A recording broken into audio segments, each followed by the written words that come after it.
ఆశగలమ్మ దోషమెరగదు పూటకులమ్మ పుణ్యమెరగదు అని వెనకట్టుకో సాత్రం ఉన్నది. గసొంటి పని చేసిండు ఓ బ్యాంకులో పనిచేసేట ఆయనే. లక్కీ భాస్కర్ సినిమా చూసిండ్రా? అందులో హీరో లెక్కనే బ్యాంకుల కస్టమర్లు దాచుకున్న పైసలు వాడుకొని లక్కీ భాస్కర్ అయిపోదాం అనుకున్నాడా ఎట్లా? కానీ కథ అడ్డం తిరిగి ఇప్పుడు జైల్లో షిప్పకూడు తినే అదృష్టాన్ని నోసుకున్నాడు. నమ్మి నానవోస్తే పుచ్చి బుర్రలైనట్టు బ్యాంకుల పైసలు భద్రంగా ఉంటాయని కష్టపడ్డ సొమ్ములని తీసుకుపోయి బ్యాంకులో పెడితే చెదపురుగులు తిన్నట్టు బ్యాంకుల పనిచేసేటోళ్లే కస్టమర్ల పైసలు నందుక తింటున్నారు.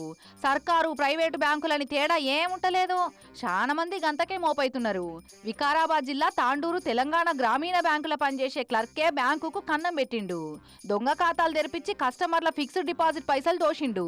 విశాలక్ష్మి అనేట ఆమె ఈ బ్యాంకులో 2,84,000 రూపాయలు ఫిక్స్డ్ డిపాజిట్ చేసిందట.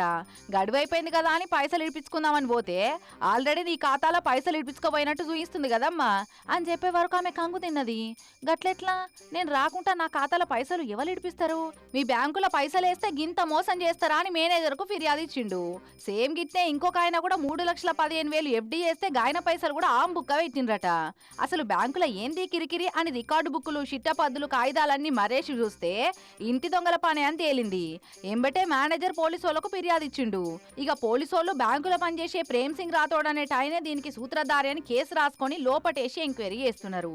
దాంట్లో ప్రాథమికంగా ఆ బ్యాంకులో పనిచేసే ఒక అవుట్ సోర్సింగ్ ఎంప్లాయీ మీద వాళ్ళు అనుమానం వ్యక్తపరిచారు. ఈ 2 ఎఫ్డీలో ఒకటి కంప్లీట్ గా మెచ్యూరిటీ అమౌంట్ అయింది 2,84,000, మరొకది 3,15,000, మొత్తం కలిపితే 6,04,000 రూపాయలు మేము మిస్అప్రాప్రియేట్ జరిగింది అని చెప్పి కంప్లైంట్ ఇవ్వడం జరిగింది. ఇట్టి కేసు విచారణ జరుగుతుంది. విచారణ జరిగిన తర్వాత దాంట్లో ఎవరెవరు ఉన్నారు బాధ్యులు, ఎవరు చేశారని చెప్పి ఫైనల్ గా అవుట్పుట్ వచ్చిన తర్వాత మళ్ళీ మీకు తెలియపరుస్తుంది.